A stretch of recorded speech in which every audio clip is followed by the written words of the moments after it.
Hi friends, ఎలా ఉన్నారు? దేవుని పరిశుద్ధ నామానికి స్తోత్రం. ఈరోజు మన వీడియోలో టాపిక్ వచ్చేసి వాల్మీకి రామాయణంలో మద్యం మాంసం గురించి ప్రస్తావన ఉంది అనే విషయాన్ని మనము ఈరోజు మన వీడియోలో చూద్దాము. ఈ వీడియో చేయడానికి గల ముఖ్యమైన కారణం ఏమంటే, అనేక మంది ఏం చేస్తున్నారంటే బైబిల్ గురించి తప్పుగా సోషల్ మీడియాలో ప్రచారం చేస్తున్నారు. మళ్ళీ వాల్మీకి రామాయణంలో మద్యము మాంసం గురించి ప్రస్తావనే లేదు అని మాట్లాడుతున్నారు. మాంసం తినే వాళ్ళందరూ మూర్ఖులు అనేసి ఇంకా కొంతమంది వీడియోలు చేసి సోషల్ మీడియాలో పోస్ట్ చేస్తున్నారు. అందుకోసమే ఈ వీడియో చేయాల్సి వస్తుంది. సత్యాన్ని తెలుసుకోవాలా, రామాయణం పుస్తకంలో ఏం రాయబడి ఉందో తెలుసుకోవాలనుకునే ఆసక్తి గలవారు ఈ వీడియోని చూడండి. ఈ వీడియో కేవలము ఎవరెవరైతే బైబిల్ని దూషిస్తూ ఉన్నారో అటువంటి వారి కొరకు మాత్రమే చేయబడుతుంది.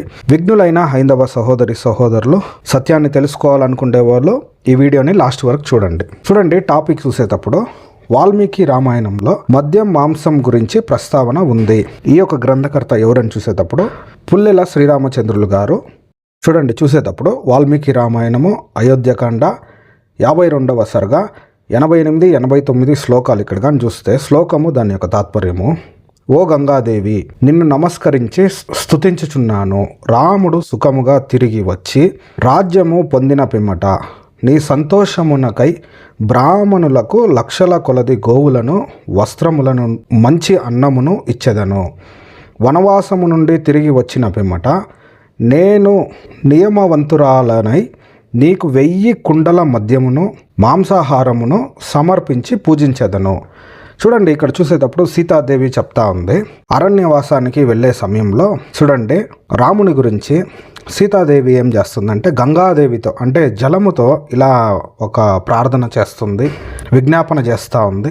ఏమని చేస్తూ ఉందని ఇక్కడ చూసేటప్పుడు ఓ గంగాదేవి, నిన్ను నమస్కరించి స్తుతించుచున్నాను. రాముడు సుఖముగా తిరిగి వచ్చి రాజ్యము పొందిన పిమ్మట, అంటే రాముడు ఈ వనవాసాన్ని ముగించి తిరిగి క్షేమంగా కానీ వచ్చినట్లయితే నీ సంతోషమునకై బ్రాహ్మణులకు లక్షల కొలదిగా గోవులను, వస్త్రములను, మంచి అన్నమును ఇచ్చేదను. అంటే బ్రాహ్మణులకు లక్షల కొలదిగా గోవులు ఇస్తుందంట, వస్త్రములు ఇస్తుందంట, మంచి అన్నమును ఇచ్చేదను అని చెప్పింది.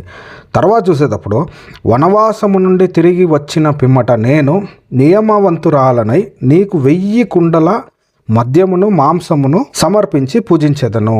అంటే గంగాదేవికి ఏం చేస్తుందంట, 1000 కుండల మద్యమును, మాంసాన్ని సమర్పిస్తుందంట. అంటే ఈ గంగాజలంలో పోస్తాననేసి సీతాదేవి చెప్తుంది.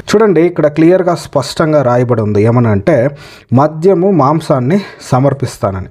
అంటే హిందూ గ్రంథాల్లో ఏముందంటే కొన్ని చోట్ల చూసేటప్పుడు మద్యము, మాంసము ప్రస్తావన అనేక చోట్లలో ఉంది. ఈ వీడియో చూస్తున్న ప్రియ వీక్షకులు దీన్ని గమనించాలా. అనేకమైన యజ్ఞాలు, యాగాలు చేసేటప్పుడు కానీ మాంసము అర్పించేవాళ్ళు ఈ యొక్క వాల్మీకి రామాయణం ప్రకారం మద్యం కానీ అర్పిస్తూ ఉంటారు. ఇక్కడ చూడవచ్చు. ఇంకా అనేక విషయాలు, రాముడు మాంసం తిన్నట్టు, మద్యం తాగినట్టు ఇంకా అనేక చోట్ల ఉంది. దాన్ని కానీ రానున్న రోజులలో అప్లోడ్ చేస్తాము. ఈ వీడియో కానీ మీకు కానీ నచ్చినట్టయితే లైక్ చేయండి, షేర్ చేయండి. ఇటువంటి మరెన్నో వీడియోలు చూడాలంటే మా ఛానల్ని సబ్స్క్రైబ్ చేసుకోండి. ఈ వీడియో గురించి మీరేమైనా మీ యొక్క అభిప్రాయాన్ని తెలపాలంటే మాకు కమెంట్ చేయండి. ఇటువంటి మరెన్నో వీడియోలు చూడాలంటే మా ఛానల్ని సబ్స్క్రైబ్ చేసుకోండి. దేవుడు మిమ్మల్ని ఎక్కువగా కాపాడునుగాక. ఆమేన్.